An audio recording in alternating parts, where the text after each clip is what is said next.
안녕하세요. 한혜솔입니다. 3월 29일 금요일 증시 브리핑 시작할게요. 우선 간밤 뉴욕 증시에서 주요 지수는 미국과 중국의 무역 협상 진전에 대한 기대로 상승 마감했습니다. 다만 경제지표 둔화로 인한 경기 침체 우려가 상존하면서 장중 등락을 거듭했는데요. 지난해 4분기 미국 GDP 성장률 확정치는 2.2%로 집계되면서 잠정 예상치인 2.6%보다 하향 조정됐습니다. 이로써 미국의 지난해 연간 성장률은 2.9%를 기록했는데요. 이는 시장이 예상했던 것과 일치하는 수준으로 투자 심리를 크게 압박하지는 않았습니다. 그래도 미국의 경제 성장률 둔화를 다시 한번 확인시켜준 것이 아니냐라는 평가가 나오고 있습니다. 그리고 신용평가사 S&P가 미국 경기 침체 발생 가능성을 소폭 올린 것도 향후 경기 상황에 대한 우려를 자극했습니다. S&P는 미국 경제는 침체가 아닌 둔화하는 수준일 것이다 라고 밝히면서도 이 침체 가능성을 종전 15에서 20%에서 20에서 25%로 올려 잡았습니다. 여기에 4분기 기업이익이 전분기보다 1.7% 감소한 점도 향후 기업 실적 악화에 대한 불안을 낳았습니다. 하지만 미중 무역 협상 진전에 대한 기대가 주가를 끌어올렸습니다. 미국 측 고위 인사들이 이날 중국 베이징에 도착해 협상에 돌입한 가운데 미국 측이 모든 영역에서 진전을 이뤘다. 강제기술 이전 등 민감한 이슈에서도 전례 없는 진전이 있었다. 라는 언급이 나온 영향이 큰 것으로 보입니다.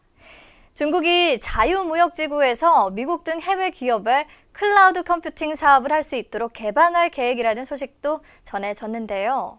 이 클라우드 컴퓨팅은 중국이 자국 보안을 이유로 개방에 반대해오던 영역이지만 무역 협상이 진전되면서 중국 측이 미국 요구를 받아들인 것으로 보입니다.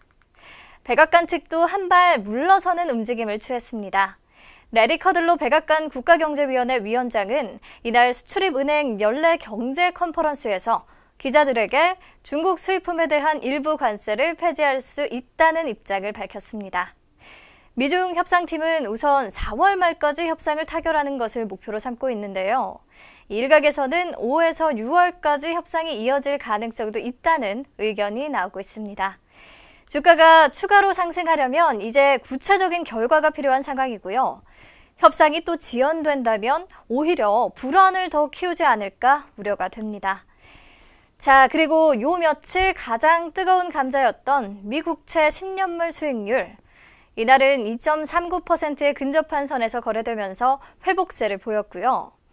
전날 2.35% 부근까지 곤두박질 친 것과 비교하면 투자자들에게 안도감을 주기에 충분했습니다.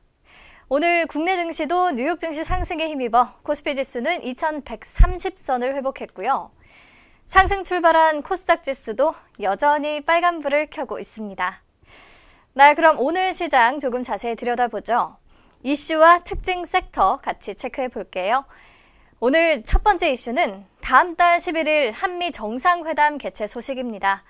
오늘 청와대가 문재인 대통령과 트럼프 대통령이 현지 시간으로 다음 달 11일 워싱턴 DC에서 정상회담을 갖는다고 밝혔습니다.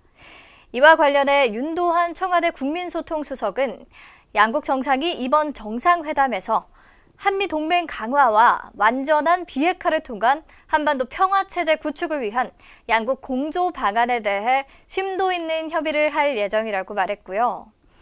이에 문 대통령이 노딜로 끝난 하노이 정상회담 이후 교착 상태에 빠진 비핵화 협상에 돌파구를 찾을 것이라는 기대감이 나오고 있습니다. 그래서 오늘 그동안 눌려있던 남북 경협주들이 오랜만에 다시 고개를 들고 있습니다. 특히 개성공단과 금강산 관련주들의 상승폭이 유독 더 큰데요. 관련해서는 내용이 하나 더 있더라고요. 어제 통일부가 3차 남북관계발전 2019년도 시행 계획을 통해 북핵 문제 해결과 평화체제 구축을 위한 다양한 계획을 밝혔는데요. 여기에 남북 정상 간 정상회담의 정례화를 추진해 나가고 개성공단과 금강산 관광사업 재개를 위한 여건을 조성해 나간다는 내용이 포함됐습니다. 개성공단은 우선 현지 자산 점검 등을 추진하고 금강산 관광은 남북 간 신변 안전 보장 그리고 재산권 원상 회복 등의 문제를 협의할 계획이라고 합니다.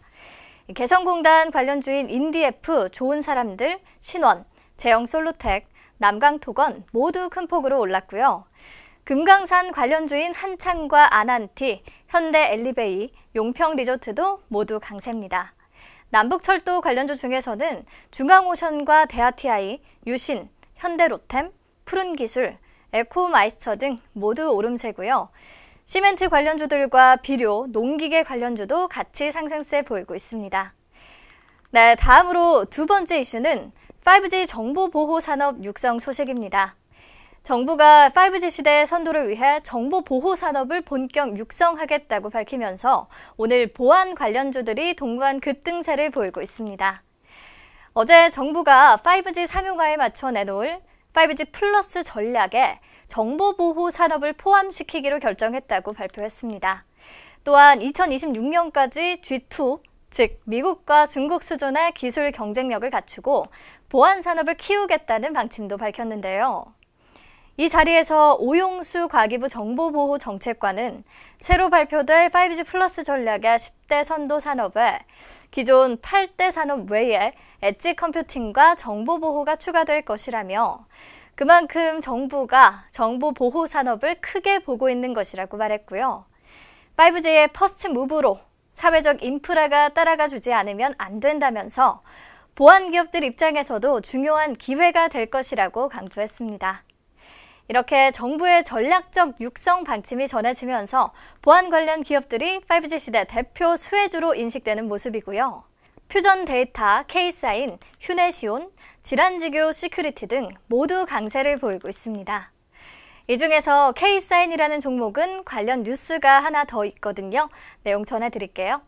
어제 한 매체에 따르면 대검찰청이 최근 한국블록체인협회와 거래소에 가상화폐 주소 조회 시스템 개발 협조 공문을 발송하고 이 시스템 개발을 주문했다고 합니다. 시중거래소에서 거래되는 모든 암호화폐에 주소를 부여하고 이를 조회해서 거래소를 식별하겠다는 건데요. 발송된 공문을 보니 암호화폐를 이용한 자금 세탁과 테러 자금 조달, 사기 등의 범죄 수사를 위해 협회와 거래소가 통합 시스템을 개발하고 이를 검찰 등이 수사에 활용할 수 있도록 해달라는 게 주된 내용입니다. 최근 암호화폐 관련 사이버 범죄가 급증하고 있지만 이 사고 관련 자금 추적 자체가 쉽지 않은 상황이죠. 검찰이 거래소에 특정 계좌 등 정보를 요청해야 이 해당 계좌나 자금 정보를 들여다볼 수 있는데 그러다 보니 자금 세탁이나 사기, 해킹 사고 등 조사에 엄청 긴 시간이 필요했습니다. 대검찰청이 요청한 대로 암호화폐 주소 조회 시스템이 개발되면 암호화폐 관련 다양한 범죄 행위나 계좌 추적이 가능해지고 불법 행위에 대해 보다 조속히 대응할 수 있다고 하거든요. 향후 법률 검토와 의견 조율을 거쳐 이 시스템이 실제 운영될 수 있을지 지켜봐야겠습니다. 아무튼 K사인은 삼성, LG, SK 등 다수 기업의 개인정보 암호화 솔루션을 공급하고 있는 블록체인 지갑 관련주로 꼽히고 있고요. 오늘 이 같은 소식에 유독 강세를 보였습니다. 네, 오늘 증시 브리핑은 여기서 마무리할게요. 주말 잘 보내시고요. 다음 주에 다시 만나요.